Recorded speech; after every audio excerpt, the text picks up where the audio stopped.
Good morning and welcome. This is your Money Coach, Money Fit MD. For those that are watching for the first time, I'm Dr. Latifat.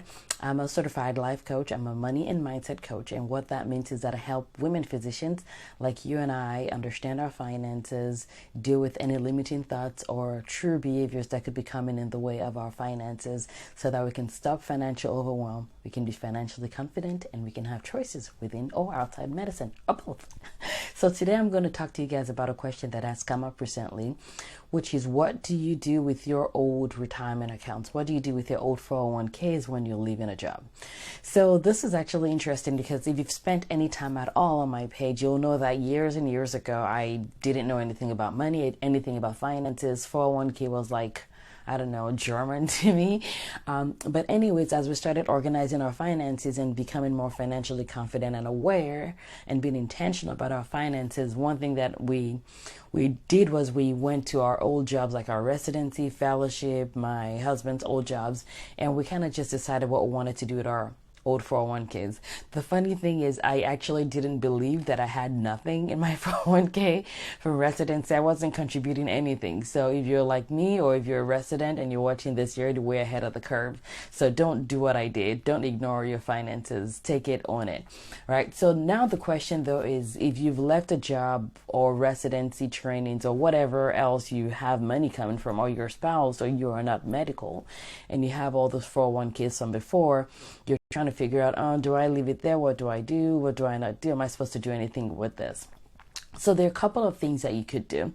Number one is you could do nothing, meaning that you could just leave it as is in the old company that you're with. The thing to keep in mind though is that there are times when there are changes that occur in the options that the company has available or in the fees. And if you're no longer with the company, you may not be getting all the communication.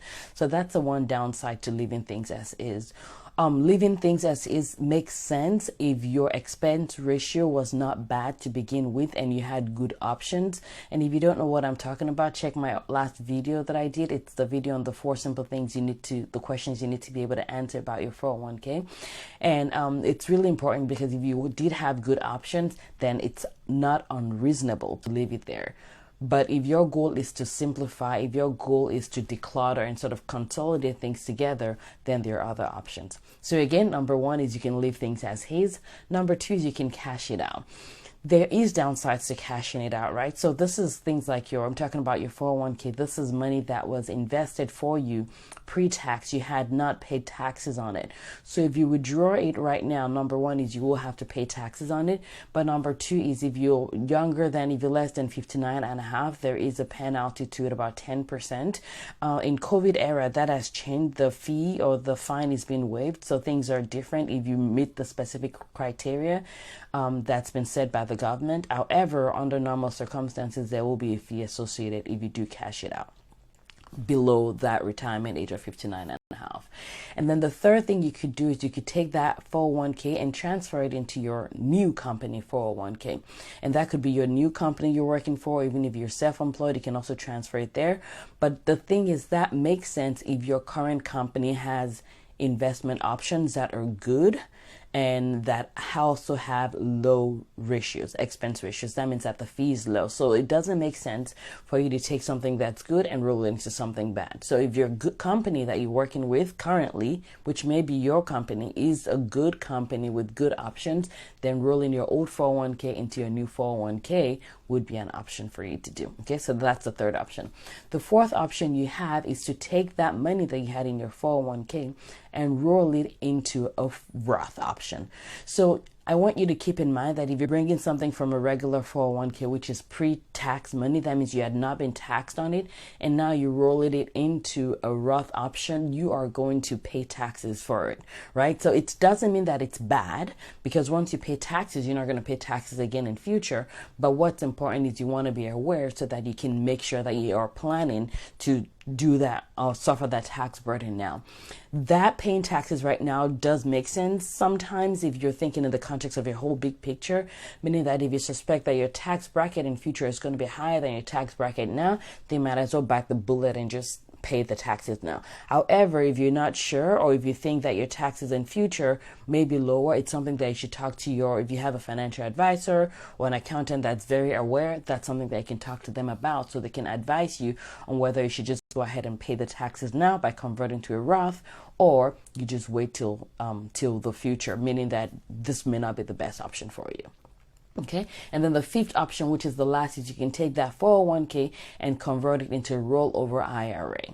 So what a rollover IRA is, this is a bucket that's separate from a Roth IRA. It's separate from a 401k. It's sort of like this in between bucket where your things were transfers almost as is in some shape, in some form, in terms of like the tax burden, the tax implications. So there are no tax implications when you go in from your 401k when you convert into a rollover IRA. The only thing to keep in mind though is if you plan on doing what we call a backdoor IRA, and if you don't know what that is, feel free to send me a message.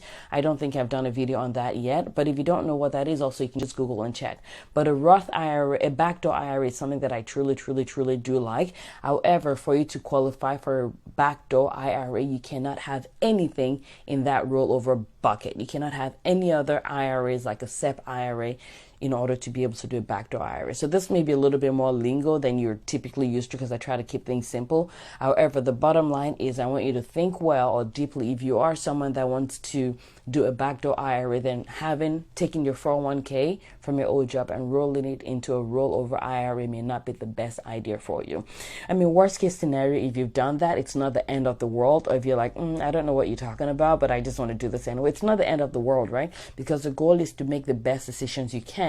And when you know better, you can make a different decision, or you can reverse it. So if you do have money in a rollover IRA, it's not the end of the world. There are certain things you can do long term in order to be able to take advantage of this special thing called a backdoor IRA. However, just the point of this video is just to understand that one, you have options. Cashing out is not always the best option unless you truly know that you want to use that money for another investment. Then it makes sense. However, I don't recommend taking out of your retirement fund and splurging on it, or even buying a primary home. I honestly don't recommend that. So those are all the things that I have to share today. So just to summarize, 5 things that you can do with your old 401k to keep things simple. 1, you can leave it as is if you had a good 401k with low fees. Number 2 is you can cash it out.